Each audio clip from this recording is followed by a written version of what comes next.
back. Today we are accompanied by, Delicious strawberries. yeah, they're really good. I've had a whole bowl myself already. Yeah, they're really good. And I hope everyone is doing good. I am doing very well, actually. Good. Really good, yeah. Energy is shifting. I had a dip of quite low energy for a while, a couple of weeks back. And then I shifted my practice and getting more aligned with this year's energy, and You put the saddle on the tiger so you could ride it. I sure did. Yeah, so I feel really good, actually. A lot of things opening up, aligning more, being more. Yeah, it's cool, but that's another discussion, I guess. Yeah, we can But talk about that later, I think. yeah, it's I feel I'm leaving the detox phase and going to a rebuilding phase, but I'm still yeah, it's very interesting. More Maintaining the exercise. lifestyle. No, more exercise, more lifting weights a little bit, Oh, good. going deeper into the energy work with the energy movements, starting the course tomorrow morning, Right. 3:30 a.m. That's exciting. Very exciting. And yeah, a lot of stuff opening up over the weekend and just in this morning's movement session. Yeah. Opening up this area now. It's just Good. yeah, things are moving. And yeah, in front of us, we have like all the staff there doing the planting of the roses. So Nucci went to buy a million roses. So they're planting it everywhere. There's Yeah. so many beautiful plants now, Yeah. and like everywhere you look, there's plants kind of just tucked away and flowers here and there. Really, like, We're only getting started. We're only getting started. Yeah, there's going to be so many flowers here. Yeah, you can. If you haven't seen my house in a couple of days, Buti has planted all around the whole entire exterior. Okay, I will go and check Yeah. that out. Okay, so today we are going to go back to the conversation about the spiritual sword fighting. A couple of episodes back, we didn't know what to discuss, and I was about to call you Simba. Mark said, "I have an idea that I want to pitch live to you." So he did that in a couple of episodes back. Mm-hmm. And his idea was spiritual sword fighting, to have that as a class on our schedule. Yeah. So yeah, if you want to see my reactions, you can go back to an earlier episode. Yeah. And but we decided to go for it. Yes. I mean, obviously. Yeah, we tried it out. Yeah, we tried it out, and Mark is going to explain a little bit more about what this sword fighting thing is, because he held a presentation or an introduction in the beginning of the class that made me like, wow, this is really cool.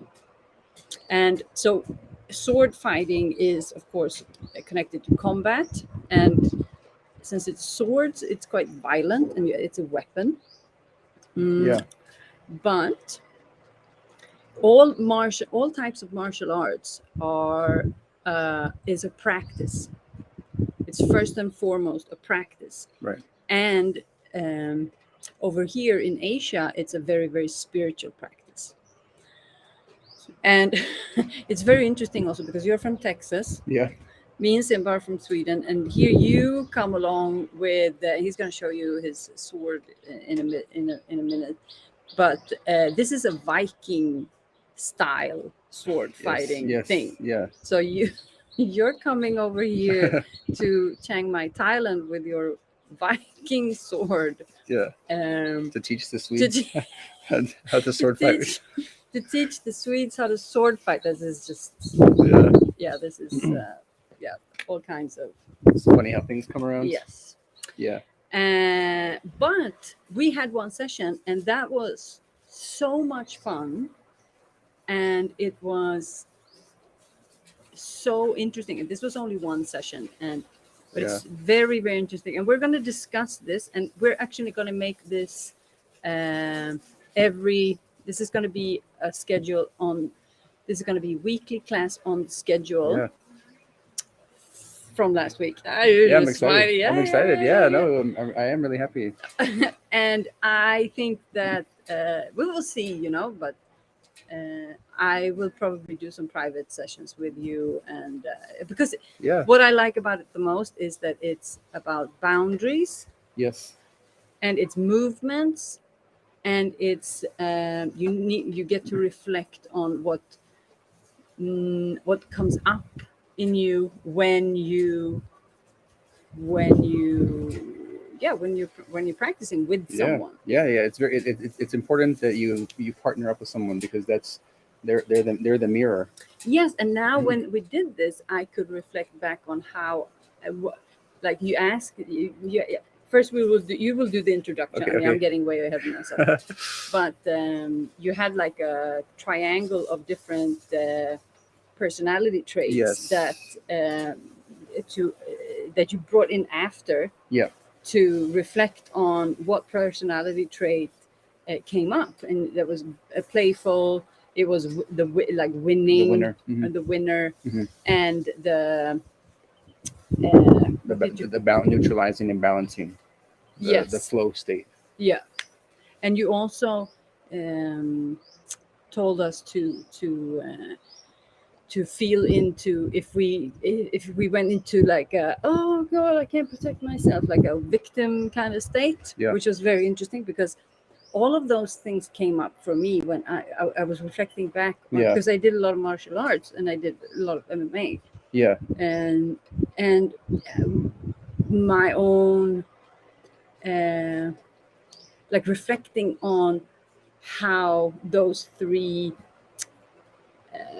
or four, I would like to add the fourth one, the victim, because the victim is huge. Yeah. From an emotional and spiritual perspective, the victim one is massive.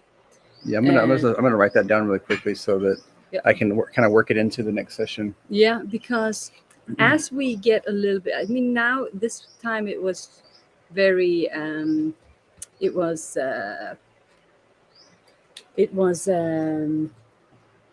just the first session, so it was an introduction. But as we get to learn a little bit, that personality, I think, will, when you meet someone who's better than you, what do?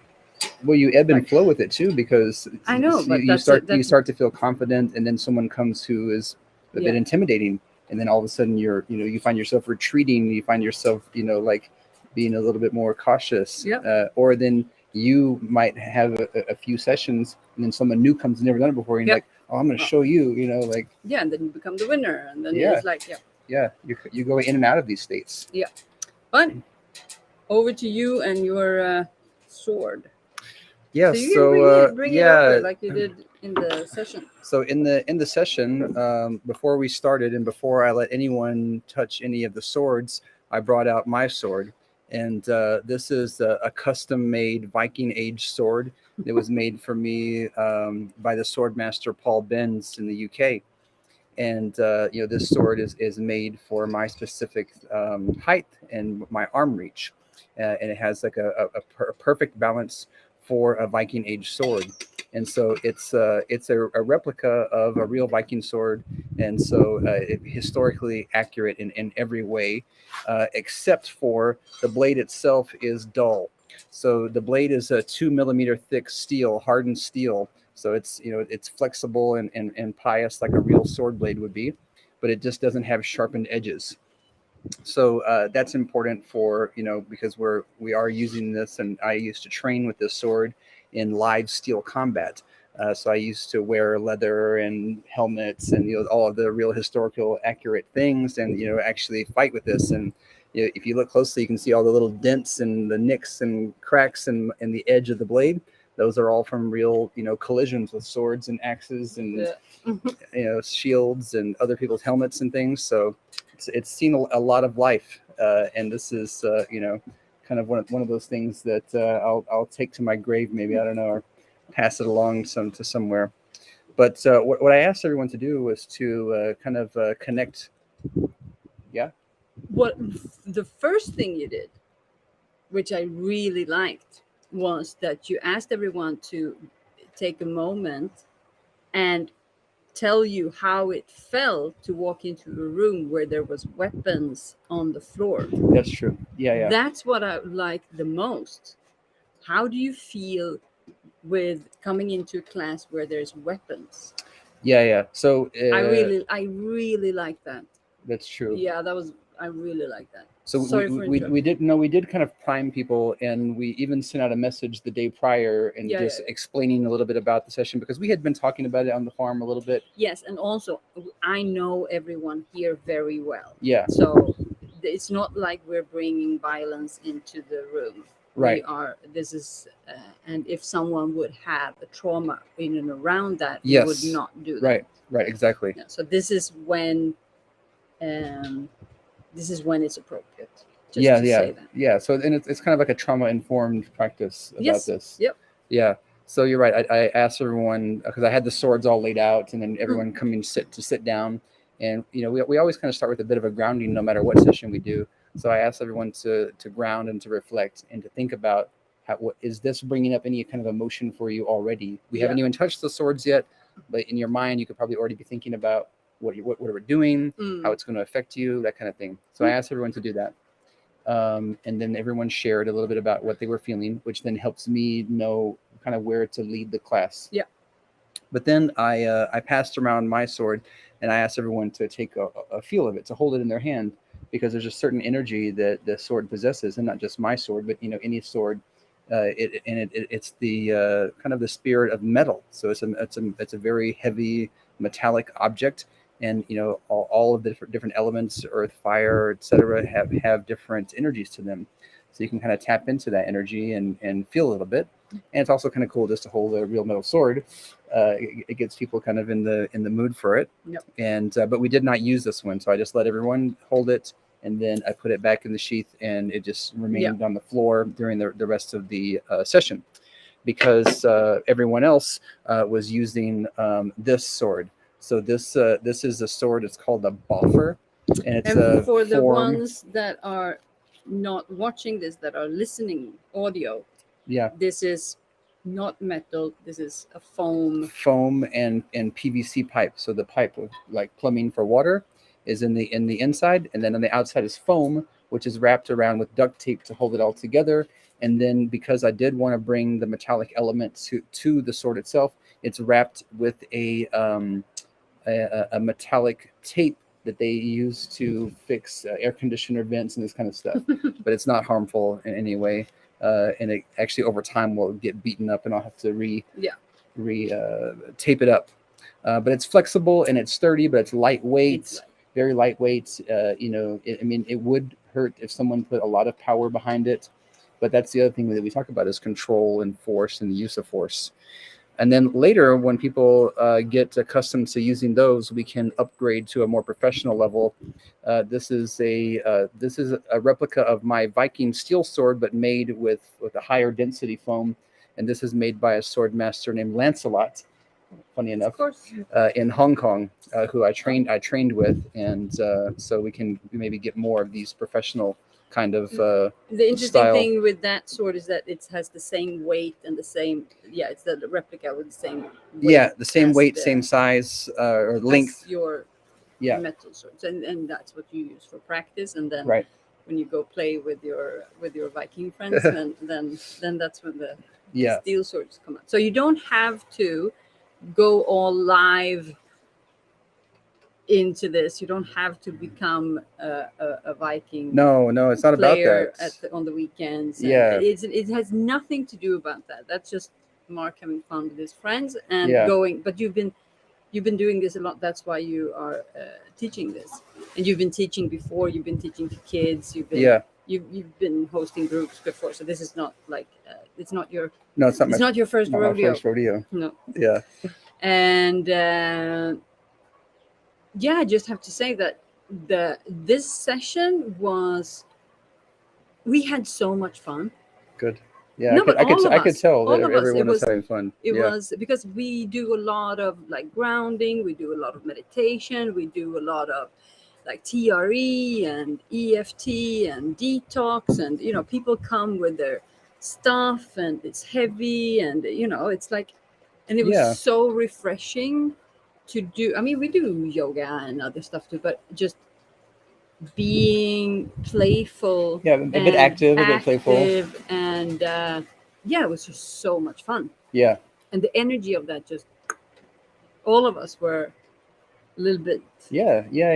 on the Friday. Yes, it's a Friday. It was a weekend and mood. Yeah, early in the morning. Let's get moving a little Yeah, bit. it was great. Yeah. So yeah, then after we talked about the sword, the other thing that I mentioned was that I talked about the historical narrative of swords and how in the past they were used for combat, and they were used for force and for coercion and that kind of thing, but we're not going to connect to that use of it. And so I asked everyone to think about it as an appendage, so it's like an extension of you. So when you hold the sword in your hand, it becomes energetically connected to you. So your energy is now extended past your hand and down into the sword. Yeah. And so whatever energy you have is the energy that gets passed into the sword. Yes. And the sword is an amplifier. Yes. So whatever energy you have and whatever emotion you're experiencing, the sword, and scientifically, the metallic energy of this is an amplifier. That's why antennas are made of metal. It's an amplifier. And so it takes that energy, and you can do damage with it, or you can have peace with it. Yes. You can have play with it. You can have fear. You can have anger. You can have resentment. All of the energies and fears and emotions can come up. I mean, and that's why we with the other episode that we did, when you pitched the idea, it was interesting because that same morning I had watched the video that we then watched after on this Shaolin monk. Yeah. That was discussing why there are so many monks practicing martial arts, but they are never ever violent. But it's about having a balance of the energies and the yin and the yang, and being able to protect oneself and protect the loved ones. And there's a very, very deep energy in being able to do that. And then he said that the monk chooses to be peaceful. He chooses to be peaceful. He has all the tools. And if you look at a lot of spiritual masters, and there's many of them, there's a lot of martial arts in the spiritual realm, so to speak. Yeah. And that's also the ones that are the most peaceful. Yes. You can be a warrior but never have to draw your blade. Yes, exactly. Yeah.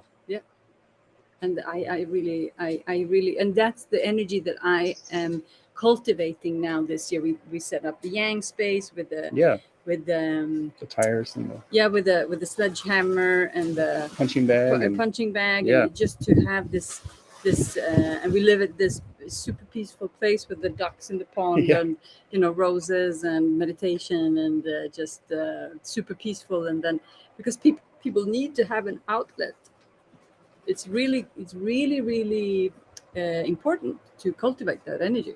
Another strawberry. Yeah, it's an energy, and like all energies, they need motion. Yes. Right, they need motion. So this is a great way to get that energy in motion in a playful way. And with the sword fighting, I was trained in this Viking Age style, and there are lots of other different types of sword fighting styles that we could start to incorporate over time. But there's a system that we have that we can follow, and we can use that system to keep ourselves safe and also allow us to explore and in this kind of like playful, lighthearted environment. Yeah.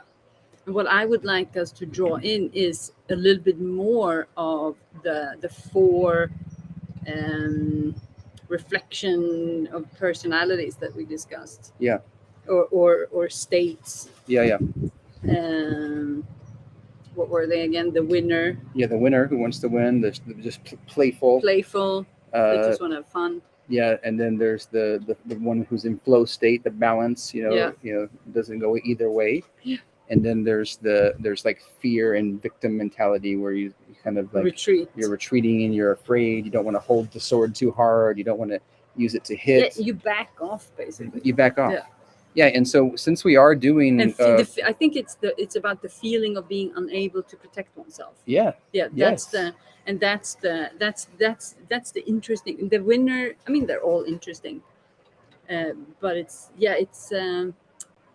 just going deeper into that and reflecting, and also summarizing at the end a little bit, having a little bit more time at the end to connect it and to reflect, where am I? And because, as you said, it's an addition to yourself. The sword is an addition yeah, of yourself, so it will show you basically it will show you where you're at, and over yes, yeah, time you will see uh, if this is a reoccurring thing, which it usually is. yeah, So yeah. So I mean, the reason what makes this spiritual instead of just sword fighting is that we're using this as a vehicle on our spiritual journey. yes, So it's more than just the yang, and more than just the energy work. It's all that, but it's also about how can we grow yeah, ourselves, and that's helpful when you have a partner in front of you, yeah, because that partner in front of you, you're seeing what they are doing, they are seeing what you're doing, and together, um, something new is there. yeah. But I like it that it's about boundaries, it's about protecting oneself, like standing up for yourself, and that's a lot of it. It's a lot of that in the trauma work. It's a lot Yeah, of that with stress. It's a lot of that. I mean, I have, because I started doing martial arts and jiu-jitsu and Thai boxing and then boxing. Um, that gave me so much. Those years that I did that gave me so much on a.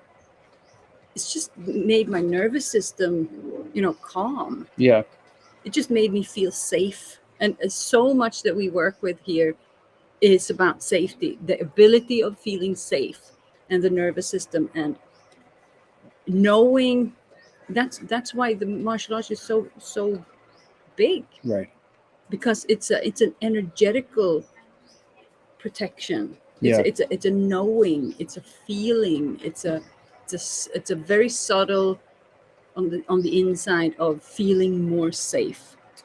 Not yeah, that you're yeah, gonna walk around with your blade, but it's like it's just being.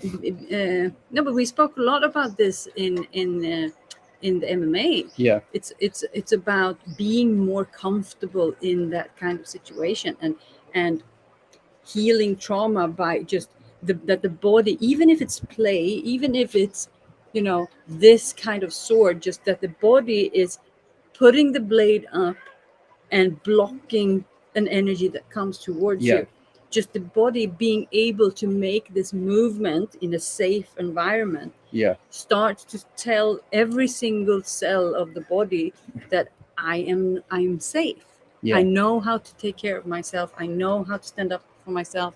I know where to put my boundaries. It's a reprogramming of the soul. yeah. No, This is it's a safe, playful, and harmless way of doing that.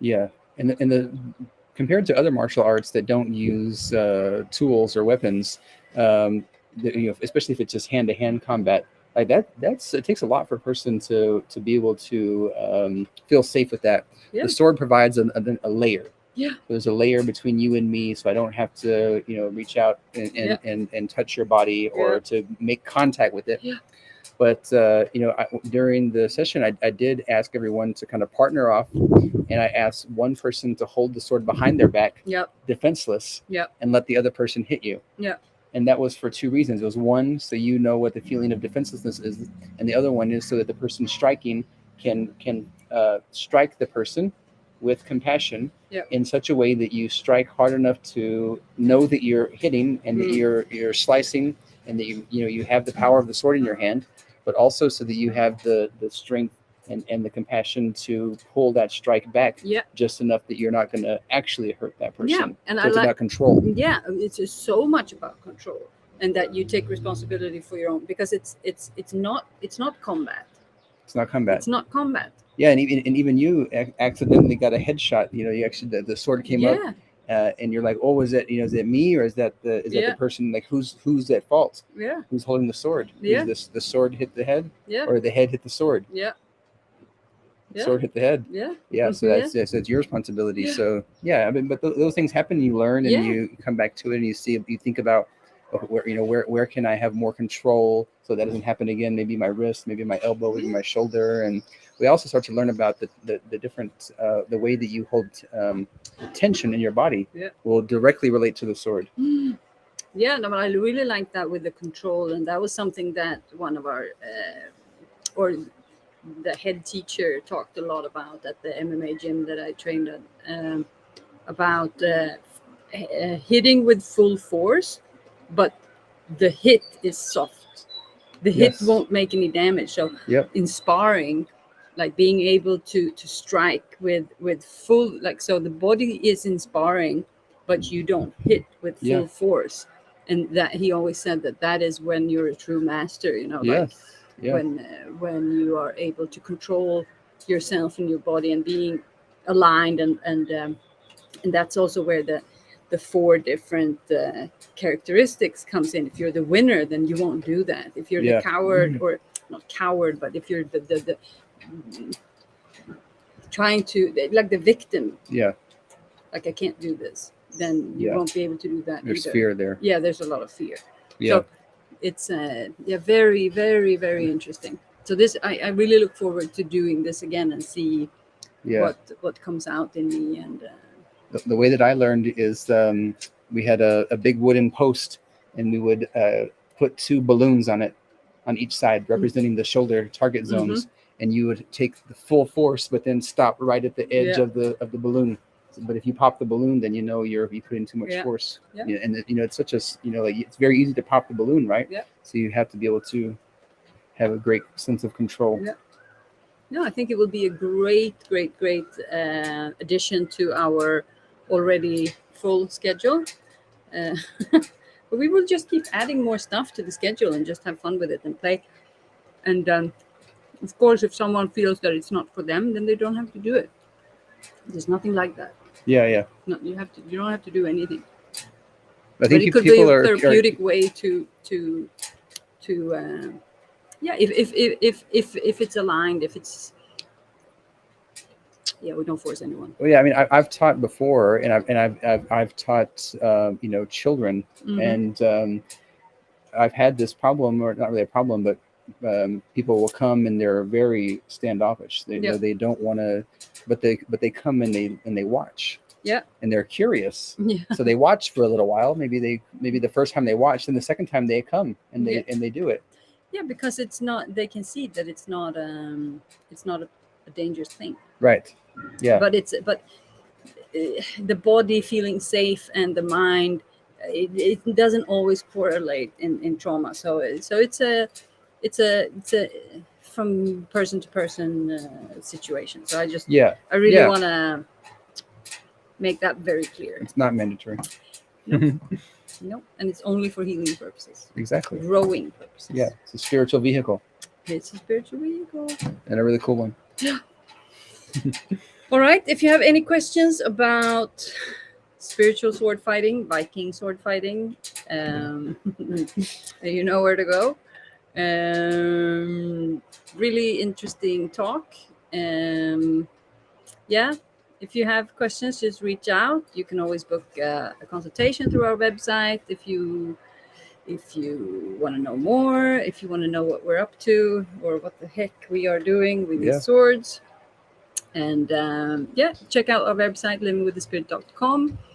Subscribe to our YouTube channel. We love when you do that. Support us. That really warms our hearts. And tune in to our different medias. And we're at the farm. You know where to find us. Yeah. Ciao. See you. Cheers.